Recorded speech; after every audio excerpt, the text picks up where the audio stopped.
up with each other, perhaps as well as with LinkedIn. I've got a question for you, Lily. Mm-hmm. If you met somebody who didn't know the meaning of resilience, how would Mm. you explain it to them?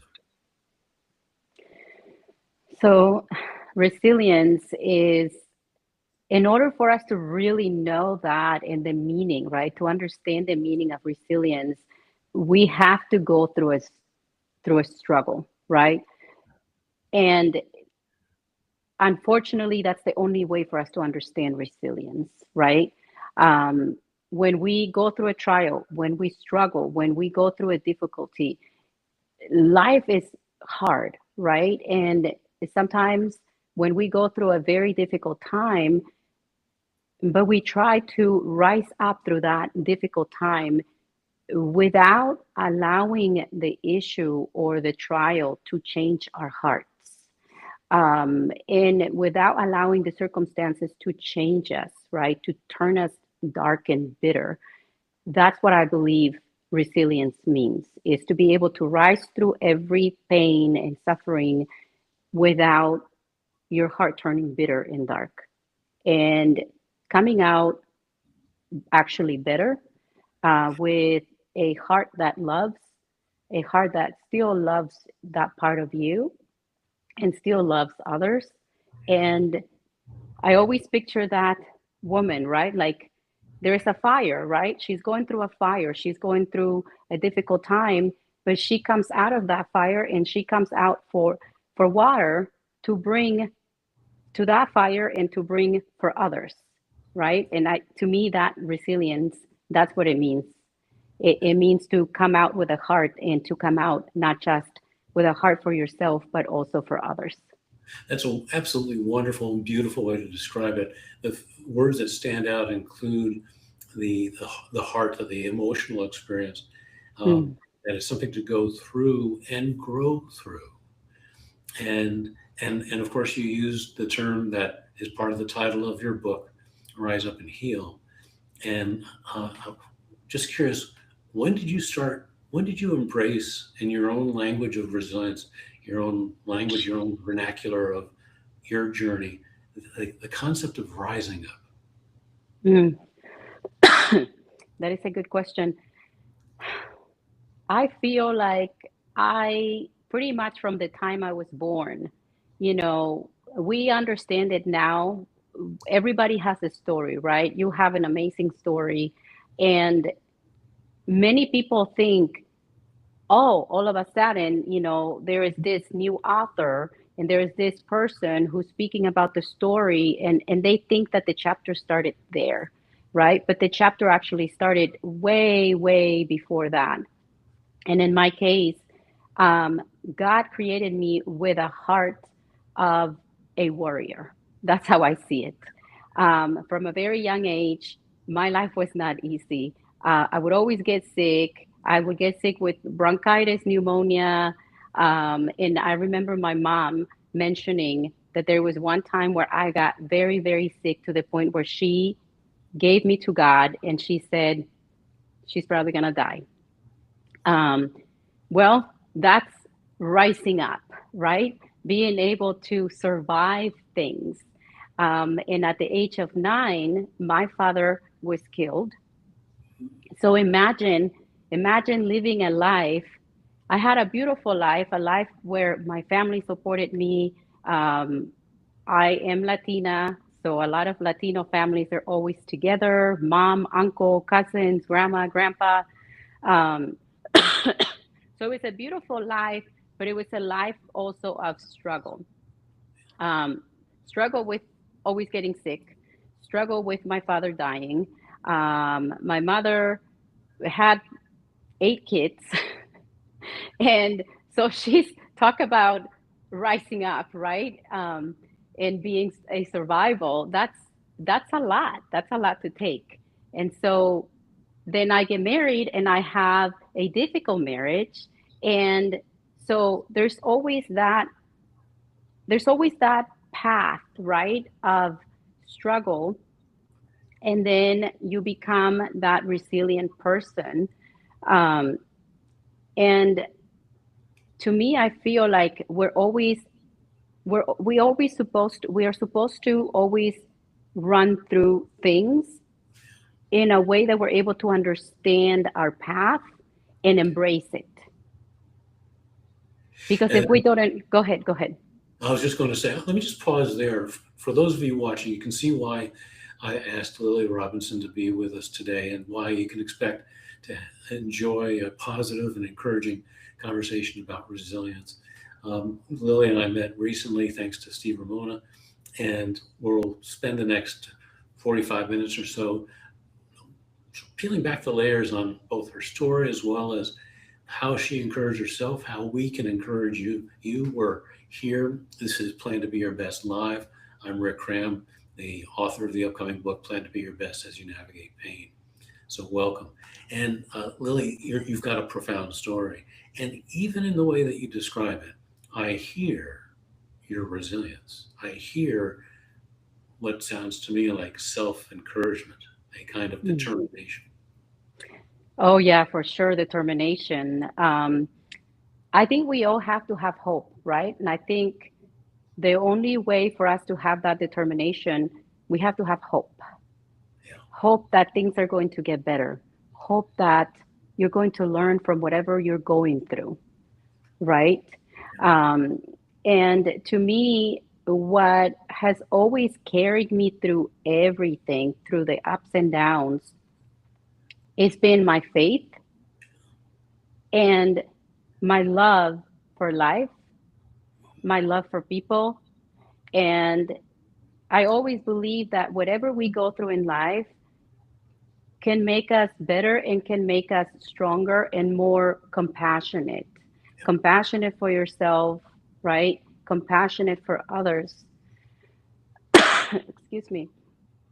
Um, and I always think of my life as when I die, I want to be satisfied with my life, regardless of what I went through, right? I want to be thankful and grateful and satisfied and so connected with God, with my creator, and and to know that I came to live a life with purpose.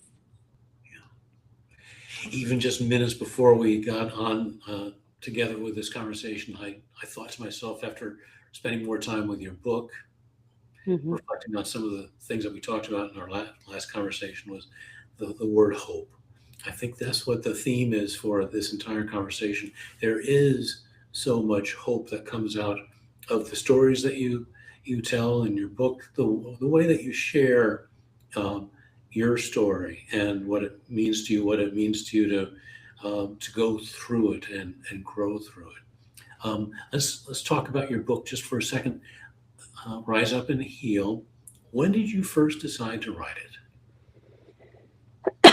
Excuse me, I'm getting over a cough. Um, you know, some people believe in prophecy. Some probably may not, right? But with this question that you're asking, I do have to, in order to give you the answer, I have to really go back to when I first heard that I was going to be writing a book. It was when I used to live in Hawaii. I had this amazing prophet, pastor who would travel, and he was a friend of our friends in Hawaii. And I remember the meetings. Like I still remember the meetings that we used to have and how we used to pray and receive prophecy. And part of some of that prophecy was, you should write a book. I see you writing a book. And I was like, I thought about it. I have a lot to write. And I remember like almost making it a joke. Um, and then through my whole life and going through a difficult um, marriage where my husband was, he also struggled with so much trauma, childhood trauma, uh, neglect, emotional abuse, even physical abuse. We were both broken. We got married when we were 23 years old, you know, didn't really know, barely knew each other, and didn't really know how to have a healthy marriage. And so that was something that also kind of almost forced me to look deep into the emotional trauma, not only his trauma, but my own trauma as well. Um, and I remember I was afraid when I thought about writing the book. I was afraid, like pretty much everybody I talk to, they say, "Oh, I don't know about having my personal stuff out there." And so then I realized if God has called me to live the life that I lived, the struggles that I went through, and also is calling me to write a book, because it was more like I felt like it was a need that I would wake up every morning and say, I really have to focus on writing this book, but I didn't know how. So I started writing and I started writing. I didn't know how. And it took me 3 years throughout the whole process of not only my emotional healing and having to set boundaries, because I struggled with setting healthy boundaries. And so to the point where I thought, I have to share. I have to share my life, everything, the good, the bad, the ugly, everything, because I'm here to give a message to people, to the world, right? And I want to be able to leave it all on the table in this life, and to not say, oh, God gave me this gift that I never used. I don't want that. I want to be able to give it all and to use everything God has given me. There's a gift that you have. It's what I would refer to as an inner strength, because you were able to face it head on. I'm sure Mm, it's not easy. I know it's not easy, but you have the strength in you, both of you, you and your husband, to actually look at this honestly and do the good, hard work. What was it like hmm. to write about it all? What was it like to write the book? It was painful. Yeah. It was painful.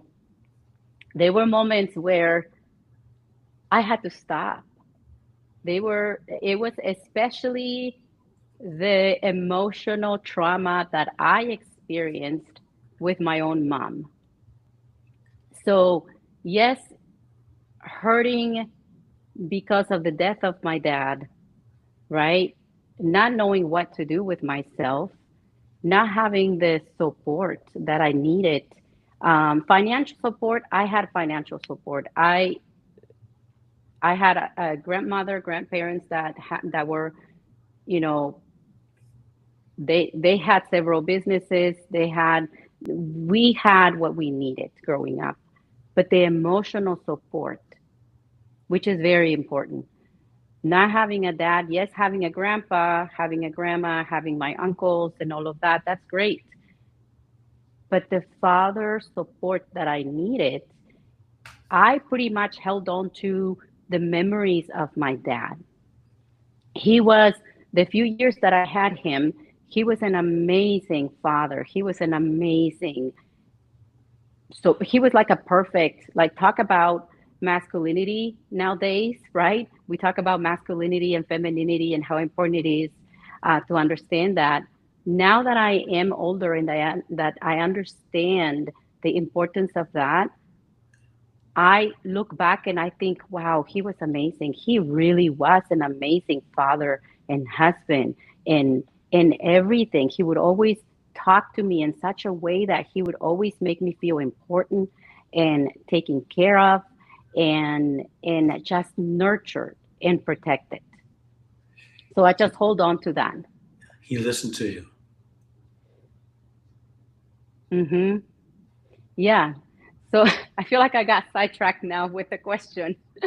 Um, Oh, you're but doing yeah, great. every time I talk about my dad, I'm like, you know, even though I had him for a few years, it was pretty much what I needed. Rather have a perfect, amazing father for a few years than, you know, a broken father that hurts you emotionally. You know what I mean? So I I know. just, growing up, I held on to that. I held on to that.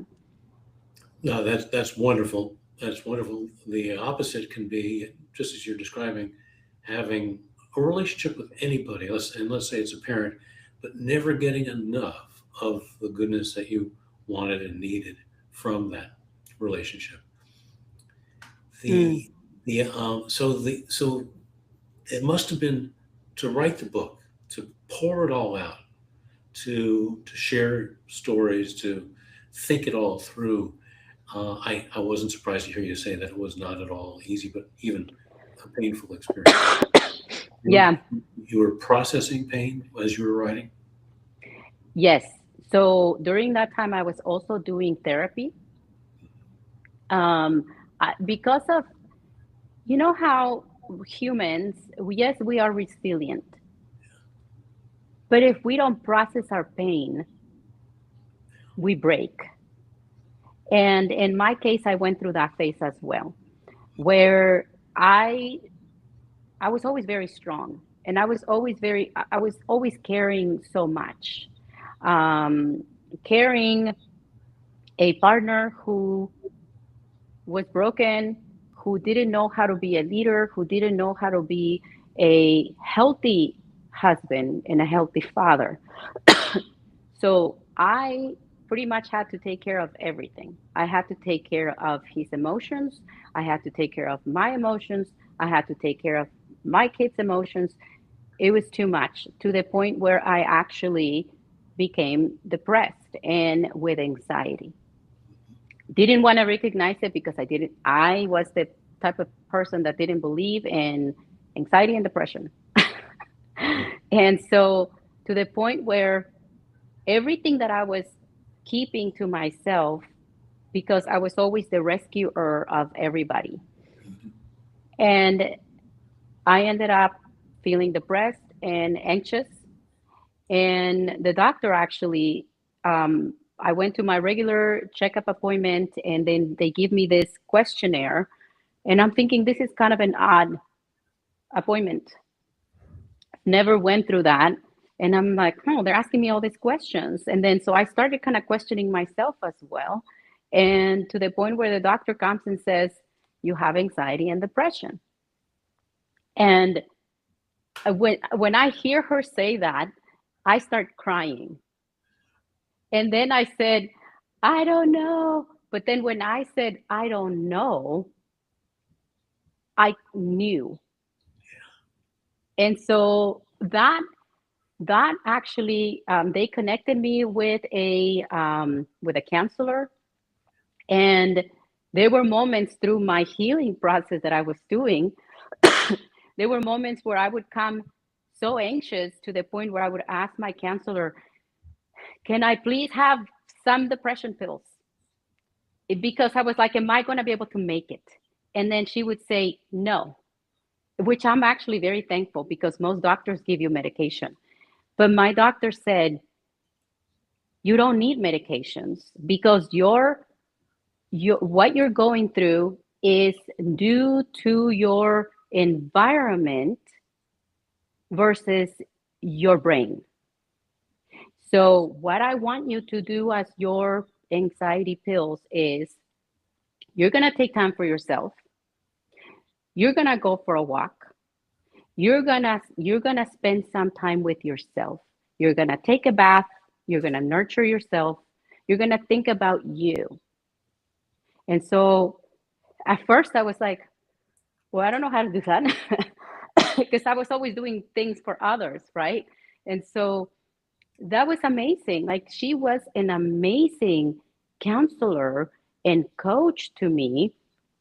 And because she helped me basically focus on myself, and really see that it's so important to nurture yourself. That also through writing, because I also did the writing, um, is so healing.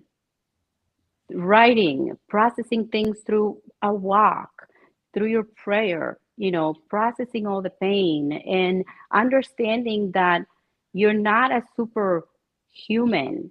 It is okay to cry. It is okay to process everything and to feel when you're struggling, when you're going through a painful situation. It's okay to get on the floor and say, man, my life sucks right now, right? and I'm using the word right now because it doesn't mean that you're going to be like that forever. There's going to be that light at the end of the tunnel that is going to teach you the lesson for you to rise up, and then hopefully you carry that light to others to be able to share that hope with others. Listening to you, I'm thinking about the people watching. And for those of you who are watching, in effect, we're listening to Lily describe a time when she was basically working with a counselor who, in effect, was asking her, "What are you carrying? And Mm-hmm. what do you need?" And the idea of starting to turn inward and say, "Let's be honest with what I am carrying." Interesting choice of words, isn't it? Because if we're the ones Right. carrying it, then we're the ones who can let it down. Exactly. And then the idea of also, what do you need? It was clear that you needed time where you're paying attention to yourself, for yourself, loving yourself. Right. Excuse me. Just Yeah. curious, Lily, what was your faith like at that time? So growing up, I grew up Catholic, and at the age of 18, I became a Christian.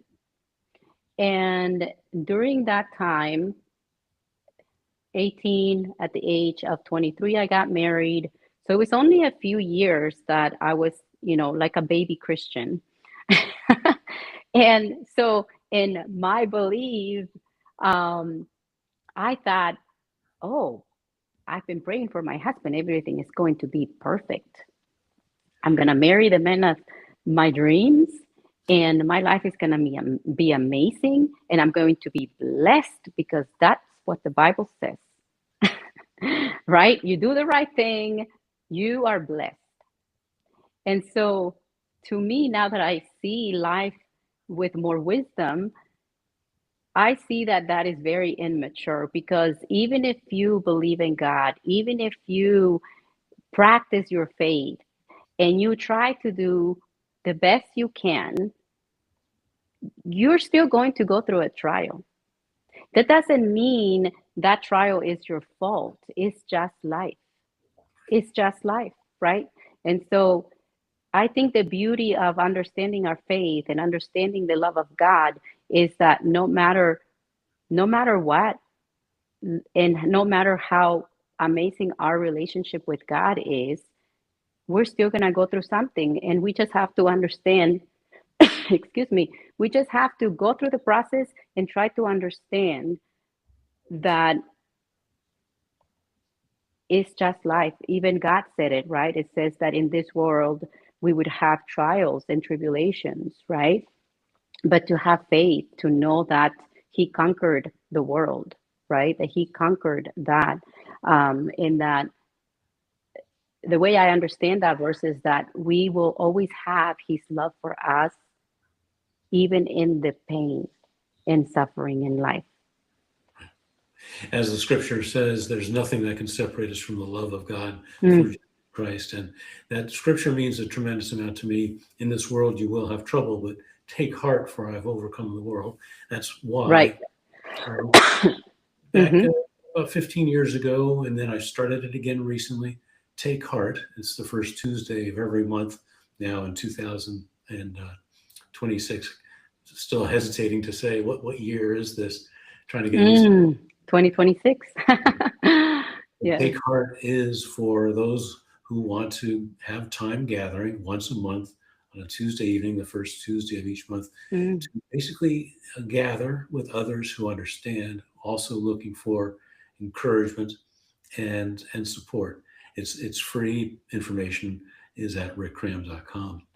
But that phrase "take heart" has always meant a tremendous amount to me. It's about going back to the theme and that word of mm. yours earlier. It's about having hope. What's your journey been like when it comes to hope and holding hope? Excuse me. I think, and I see hope more as a light, that is guiding my path. Um, I think hope is everything. If we don't have hope, I don't know how people can live, right, without hope. That's something that we always hold on to, no matter what. Hope is I see it as that love and that promise, um, from God to us. And I want to also be able to, excuse me, to speak to the audience that don't have any belief, right? Many people don't believe in God. Um, and I want to believe that they still believe in something, right? And hope in something, because humans, we if we don't have hope, I feel like we miss out on so much, right? We miss out on being able to live life a little bit more comfortable, right? Because we all struggle, we all go through something, and if we don't have hope, what do we have? When I was going through surgeries, 1, 2, and 3, I saw my hope fade. And Mm, then when I went through surgeries 4, 5, and 6, around the age of 40, and a few years around there, I struggled at times with hope, but I had all the more years of experience. And then after surgery number 7, which has left my knee in a state where I experience instant blasts of agony dozens of times a day, hope has been absolutely foundational. And one of the things I wanted to be quick to share in the Plan to Be Your Best approach, it's not a prescriptive approach. It's a way to help each person's ability to find their own resilience in their own way, including their sources of hope. I've heard it said that the further away we are from our sources of hope, the less hope we mm, have. But each of us, for example, your resilience is a source of hope. Each person's unique resilience, right where they are, is a source of hope, including how that resilience can grow, as hard as it is. mm, We've got mhm, the ability, we've got innate abilities to be able to strengthen and find ways. In fact, there's no secret to it. right. And the Plan to Be Your Best doesn't have any secrets to it, but there are discoveries along the way where you find that you yourself are a source of hope. And Lily, as I'm listening to you, I'm hearing your confidence in yourself because of the journey that you've been Mm, that you have lived and continue to live. yeah. Um, I think, when you have the flexibility, I'm going to use that word, because in order for you to be able to survive, right, is something difficult, you have to have flexibility.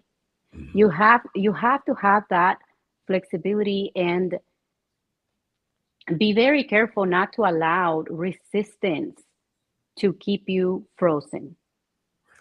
I hope people understand what I'm saying. Many times, and I've gone through that phase as well, where we're going through a difficult situation, and there is so much resistance in the process. And through that resistance, we block ourselves, and we block our mind, our hearts, our vision from what the process is trying to teach us. And what I've learned is that when we go through a trial, we have to understand and say, you know what? I'm not perfect. Who am I to ask for a perfect life, right? I'm here. Dear God, help me. Give me the ability and the wisdom to understand why, I shouldn't say why, what am I learning through this process? And in that, after that, you keep the hope and say, I know I'm not going to be in this situation forever. Help me to understand what I am learning through this. What is this trial teaching me? Allow me to let go of resistance so that I'm able to see the message, and help me process through it and come out with the heart. Did you use the word earlier on in our conversation that you're a warrior? Did you use that word? Yes. Because I wanted to come back to that and ask you, in what way are you a warrior? This is as a Mm. strategic communications advisor. I can get hung up on words. The idea of so many people will talk about how they fight different Mm. parts of their journey. I know what it's like to fight the pain, Yeah. um, and I know what it took to learn to not fight it, but trade Mm. any of the energy that would be put in towards fighting to trade that for flow, Right. for for learning, for growing, as hard as it is, because that fight. And I'm curious about what you meant by, in what way are you Warrior. a warrior? How did you put energy into that? So I see myself as a warrior because we need to be able to shift our minds, right? We need to be able to be that fighter and that warrior in a positive way. Because if, again, I mentioned earlier, resistance can be really bad because resistance turns many people bitter and dark. And then we're not able to cross that, I should say, cross to the other side to be able to say, oh man, that almost killed me. But, right? But this is what I learned. Mhm. And wow, if I didn't go through that process, I don't know who I would be right now. So that's why I say being a warrior is not fighting the process, but fighting whatever darkness is trying to turn you into bitterness and dark, and basically shut down that future that God created for you. As if to say, fighting the pain, fighting reality, fighting yourself is more pain. Exactly. It creates more pain, right? If you're fighting, if you're being bitter and negative, excuse me, I know, I know I know that a really difficult situation can also cause you to be negative, right? And just so tired because I went through that process as well, where I was like, this has been too long. This has been too long, right? What do I do? I want to do the right thing, but it's been too long. It took me 13 years. It took me 13 years to figure out what was wrong with my husband. I went through a phase where we even separated.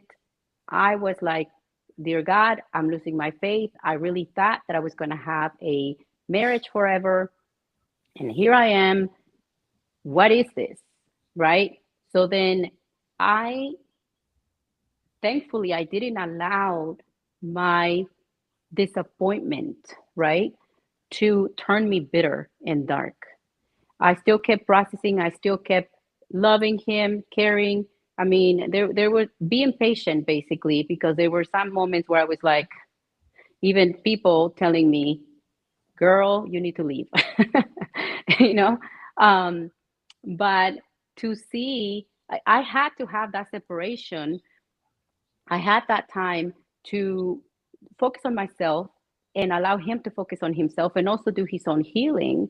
And so now that we are both healthy, it's a complete different relationship. I mean, it just it comes easy, right? The way we have conversations that can be difficult, and he's not reactive or immature or, you know, turning things in such a bigger problem, you know, versus what it really was originally.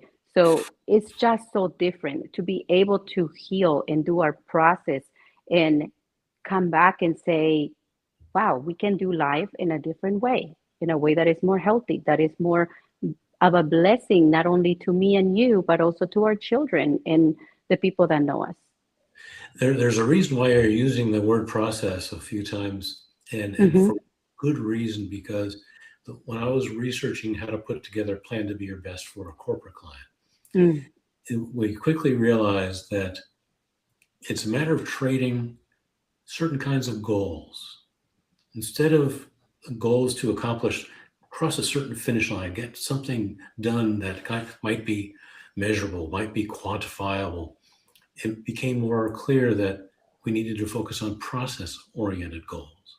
It's how Right. we go through it. What are the ways that we ask? What are the questions to ask? How do we encourage and support each other, especially for teams going through, whether it's a corporate team or an individual in a small group or working with me as a resilience coach. The process is everything, because Right. it's through that process that we find a way to do something else that you're pointing out, reframing. Maybe I shared with you how one quote from the Plan to Be Your Best approach is the level of pain. And let's say it's any pain point in any kind of situation, someone's dealing with some kind of pain. The Mm-hmm. must be matched by the level of intentionality. Another way to put it is that the level of pain must be matched by the amount of reframing we do. It's to look at and look again and maybe take a fresh look at perspectives. How might we reframe what's challenging to say, all right, when I reframe it this way, it's going to be healthier for me and for others. Oh, yes. Yeah. And as you're mentioning the process, we I feel like we gain wisdom when we see things as a process. When we see, you know, a I don't know why I got this other verse that says that there's a time for everything, right? There's a Mhm. time for everything. There is yes, there's a time and there's a process, right, of the struggle. And then as long as we keep hope, we know that that's not going to last forever. And then there is this other phase and process as well of joy and harmony, right? And as you grow and as you learn to handle things, um, even if you go through a struggle or a bigger struggle than you thought, oh, I I've gone through so much, I can't go through a lot more, right? We don't know. We don't know.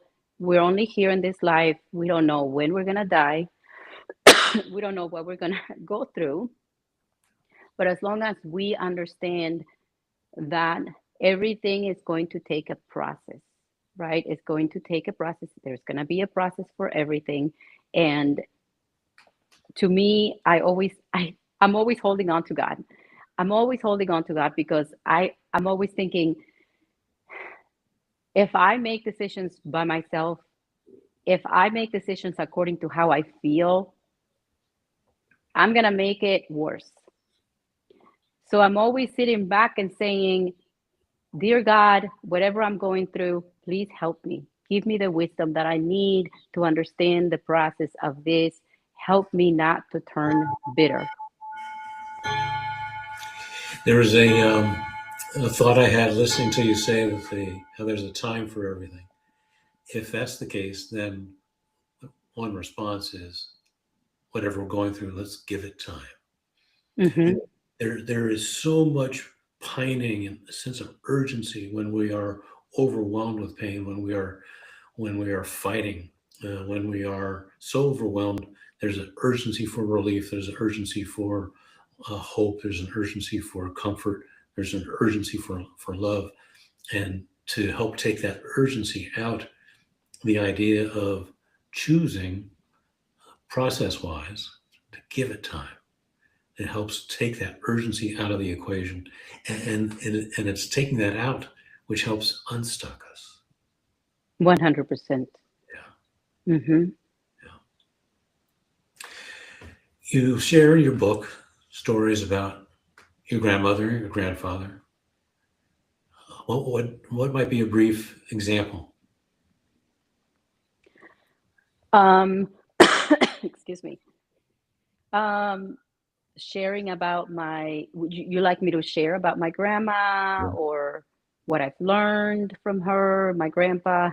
Actually, why don't we start there? What did you learn? I can definitely start with my grandma. My grandpa was, I mean, I can probably say that I also learned from him, but he was, now that I see life, he was a sweet grandpa, loving, caring. He would always bring us because he used to work. He had his own business, and every time he would come home, he would always bring us something. So he was always very giving.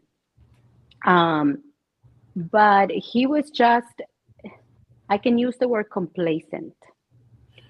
He was a loving, caring grandpa, giving, but he was complacent. And that can also be, it can be bad, right? My grandma, on the other side, was a go getter, hardworking businesswoman, had multiple businesses. She was basically carrying the weight, the financial weight. If my grandpa was not complacent, I think they both would have been an amazing example, and not only an example of hardworking people, but also a healthy marriage. And now that I am older now and I know what it's like to have a healthy relationship, they did not have a healthy relationship. They were dysfunctional. He did not step up and led the family the way he needed to. And my grandma didn't have room to sit back and relax, to be able to focus on her femininity. She was always overworked. She was exhausted. And that's one thing, that's another reason why I wrote my book, because I had a revelation during my time of healing and prayer and fasting. And I had this image. It was like a prophetic message that I received from my grandma, my dad, who passed away also. All three of them already passed away, my grandma, my grandpa, and my dad. And all three of them were speaking to me, and they were telling me to rise up. They were telling me, you have to change your path. You have to change, you have to heal yourself so that you heal your past generation and your future generations.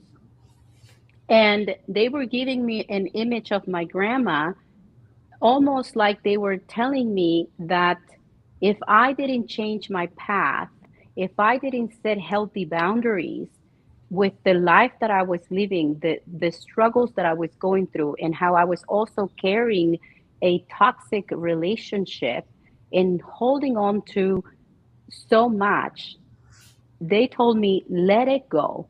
Let go of things and people that are holding on to you, that are not giving to you. I don't know, I hope this makes sense. That are basically taking from you versus pouring into you. And they said, unfortunately, my grandma died from cancer. And they told me, you don't want to live a life that, in this case, my grandma, she said, you don't want to live a life the way I lived my life. It's not worth it. Focus on yourself, focus on creating a healthy life for you and a healthy life around you, and set healthy boundaries, and the people that love you will be there and will do their part to heal, and your life will be easier in a way that you're going to be more healthy emotionally, physically, mentally. um, and that gave me the hope, and it basically gave me the courage to stand up and say, I have a message. I have a message, and this message is the message of healing, because that's basically the message that my grandma told me, right? You got to do this. If you don't do it, we don't want to continue living life, you know, with these generations, toxic generations. Sounds like a story with an awful lot of reframing going on. Hmm. That's powerful. That's powerful. That, yes. So going back to your question, right? What I learned from my grandma, a lot. I learned a lot. I learned I learned so many things that she taught me through the things that she carried, through the things that she held on to. And unfortunately, she didn't know how to heal herself. She ended up in a bad situation, dying from cancer and not even knowing how to heal herself. Um, and so now I'm carrying, the baton basically, and saying, Grandma, thank you so much for everything you have taught me. And thank you for that message, right, that I received. Because if it wasn't for that, I don't think I would be able to understand how to stand up and set healthy boundaries and heal myself. That word understanding is a powerful word, Lily. Within the Plan to Be Your Best approach are the 8 paths of intentionality. And to a great extent, there's actually a few things that come out of going through and going back to each one of those 8 paths. One of them is a greater and greater degree of understanding. You, Mm-hmm. what you're sharing with us is a journey of um, doing a tremendous amount of learning, listening, and taking a look at the way things are, and and gaining a deep sense of understanding. 100%. Yes. The two other qualities that come out of going through the 8 paths of intentionality include one of the words that you've referred to a few times, and that's wisdom. Mm. We get to the encourage, plan, and best are acronyms for the 8 paths. The E in best stands for encourage, and of course, the root word there is courage, where we take a look at how gaining wisdom and building a sense of conviction, a sense of deep feeling of a strong desire for choosing to grow resilience, to choose resilience, to choose to look at how we can reframe. That's the combination of both conviction and Mm. wisdom is what defines courage. The two together work to create the courage to navigate whatever the pain points might be, to to go through a process of doing the hard work and Mm-hmm. growing through it to the point where your character growth is one of the most wonderful things and worth celebrating. I see in you your journey. You're sharing with us your journey of character growth. Mm-hmm. I think that's very important. Every person that is listening to our conversation, I really, really hope that they are able to hear with their hearts. I really hope they're able to say, wow, if she did it, I can do it too, right? I hope that the message that I'm sharing gives them hope. And I would say as well, don't hide in addictions. Don't hide. Don't hide. Um, Rise up, face your struggle, and ask yourself, what am I learning from this process, right? Many people, that's one thing that I am very thankful, that through all my pain and struggle that I went through, I could have been like other people do, right? Get myself stuck on uh, some kind of drugs, right? Alcohol, drugs, even pornography, right? Many people get stuck in addictions, anything that gives them that dopamine, right? It, that doesn't help. I remember even when I I could have had so many reasons to say, well, this is why I'm going to go and drink and get drunk, right? This is why I'm going to smoke.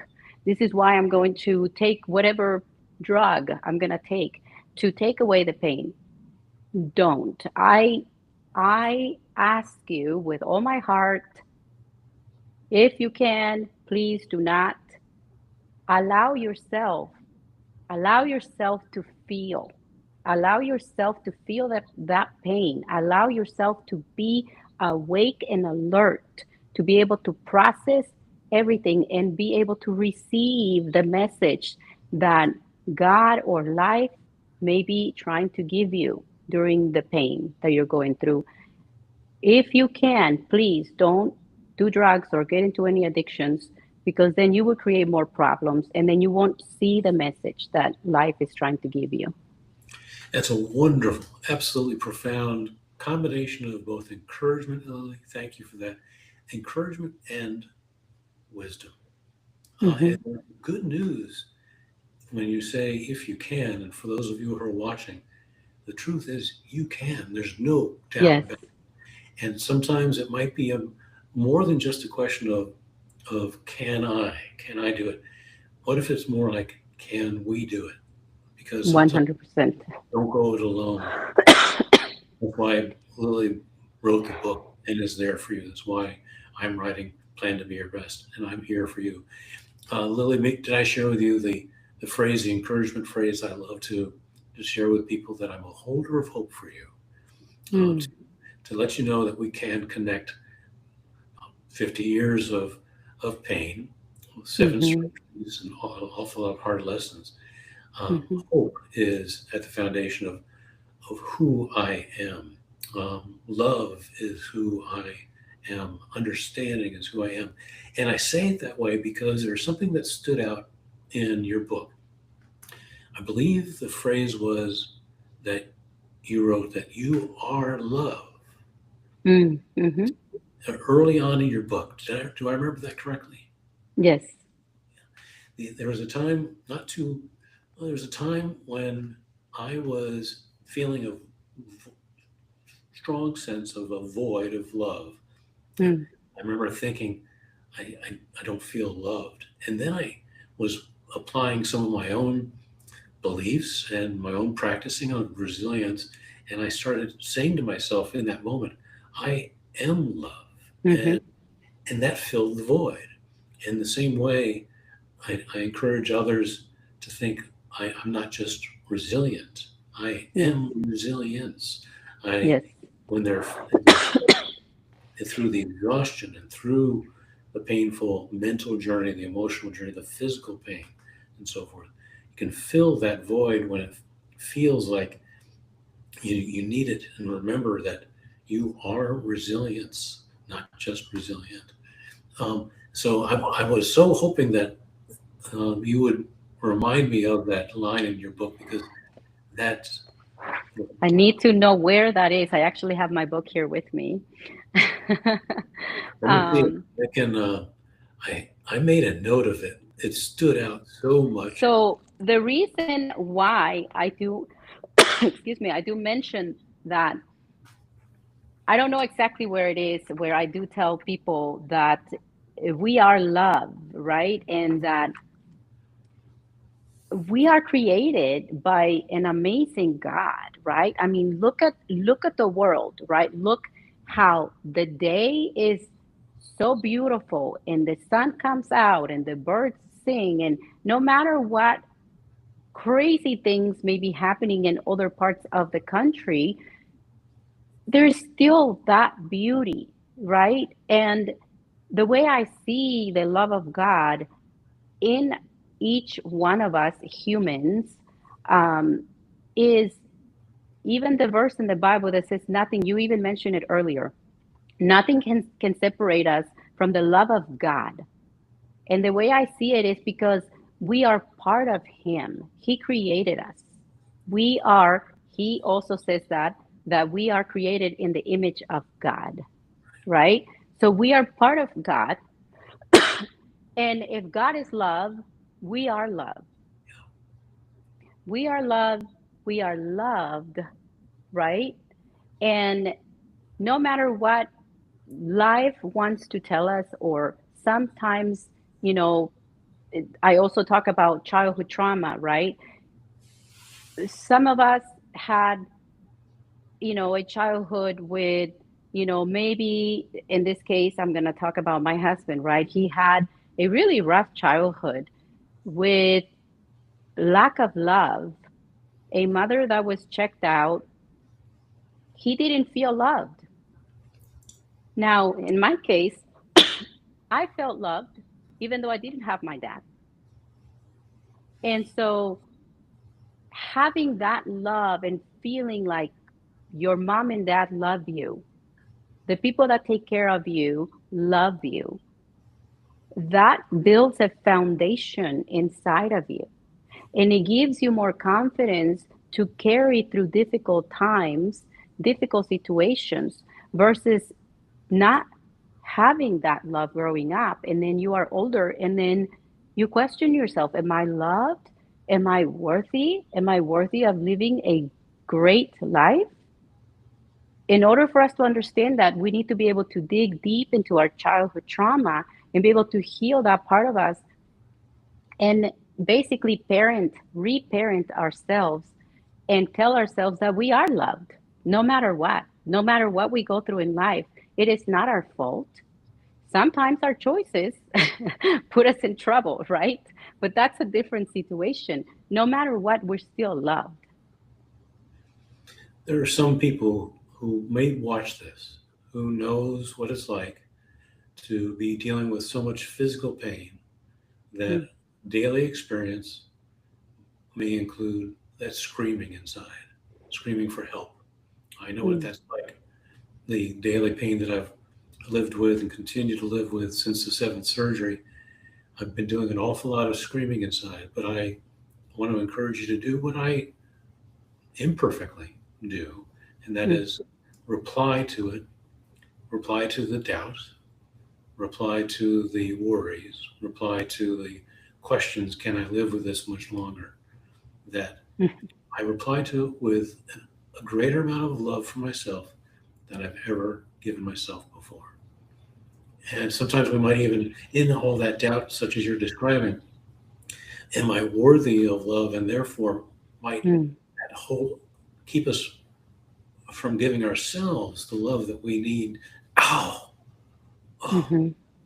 like at times like that. Like the, uh-huh. And I love myself. I love, Mm, and I'm grateful for.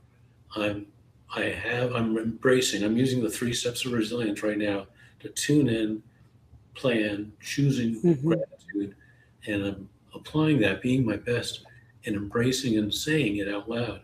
I am thankful for mm, everything that I experienced, all the 7 surgeries, all the 13 scars. I am thankful because they're all mhm, part of my amazing life experience. I mhm, love myself and I'm a better man for it. Without mm, all, without those daily dozens of times a day, sometimes more than a dozen an hour, I'm a better man than I ever would have been without it. mm. So Yeah. you're seeing some of the evidence of my being a line of intentionality. But I can get kind of intense. But it's it's something that I embrace. It reminds me of Paul, Paul in the Bible. The Every greatest. time, Yeah. yes. Go ahead, go ahead. I want to hear. I'm sorry. I'm sorry. This is I was thinking about Paul earlier. The most resilient person, perhaps, that ever lived. And that's every time I struggle through something, every time somebody's struggling through something, I bring up Paul because he was a perfect example of going through so much pain, abuse, hurt, so much, and he still did not lose his purpose. He didn't lose his love and passion for God and people. He was in jail and abused and beaten and so many horrible things, and he still kept encouraging people. He still kept telling people, don't lose faith, don't lose faith, keep pushing through. And that's, it's hard to, it's hard to put yourself in that situation. And you know, we're humans. I mean, we're going to lose it, right? We're going to say, I'm done with this. I'm done with this pain. I'm done with this struggle, you know, and just rebel against the whole thing and God and everything. Um, but there's always somebody that gives us that encouragement. There's always somebody that kind of help us hold on to it a little longer. Exactly. Thank you so much for that, because for those of you who are watching, experiencing whatever is painful in you, it's actually part of your journey which enables you and equips you to be able to encourage others, to see others who don't seem and feel to be as if they are seen because of your journey, as tough as it is. Hmm. As you grow through it, you can Yes. encourage others and have, in effect, more value than you've ever had before. That's Hmm. wonderful encouragement, Lily. In fact, I, you've been so generous with your time. I was going to ask you for some more words of encouragement as we conclude our time together, which won't be the last, I assure Oh, you. yes. And Yes. I think that's being able to give that message, right? And give that example of Paul. Um, mm, that's, I guess, that's the words of encouragement that we can give is don't lose hope. Don't lose hope. Hold on to it. Hold on to it. And for some reason, I keep having that in my mind, you know, to somehow to remind the audience, whoever is listening, there's a reason why I'm having this word that I have to say. Do not allow addiction, do not allow alcohol or anything that fogs your mind from really understanding what God is trying to teach you, or the lesson, right? Understanding the lesson that that you're supposed to learn. Clear your mind. Clear your mind. Let go of any addiction, addiction to food, addiction to anything. Let go of anything that is hindering you from becoming the best version of yourself.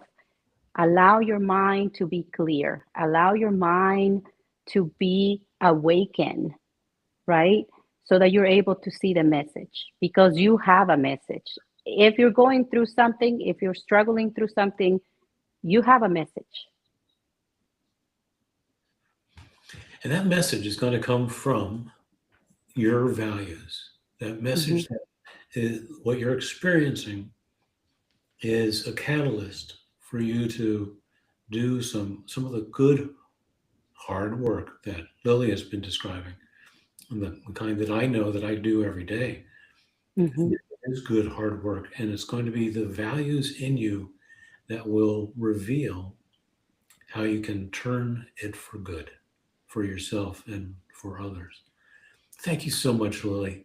I'm a holder of hope for you, for all that you're doing, all of the ways that you're encouraging others, for your book. It's on Amazon. I'm going to include links everywhere this Yes. will appears on how you can get it. Rise Up and Heal. It's a beautiful book, and your encouragement is both beautiful and wise. Lily, thank you so much. Thank you. Thank you as well. Thank you so much for inviting me to your amazing podcast. And yes, my book is on Audible.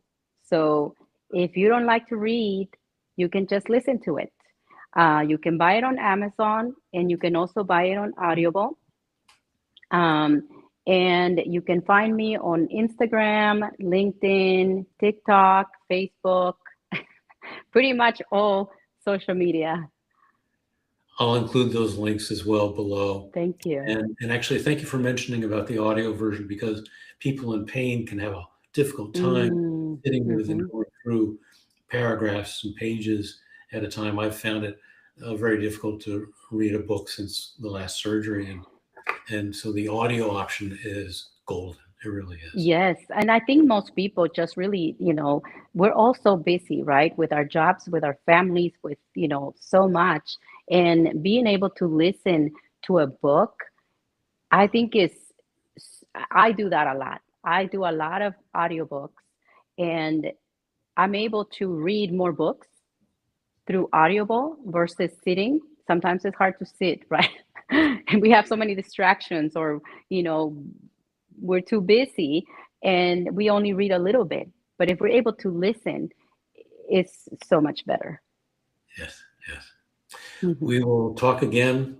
Thank you. I'm love to have you back on. Plan to be Yes. here back live sooner than later, Lily. Hmm. And Yes, let's do that. Thank you again so much. you're very welcome, and thank you. I'll talk to you again soon.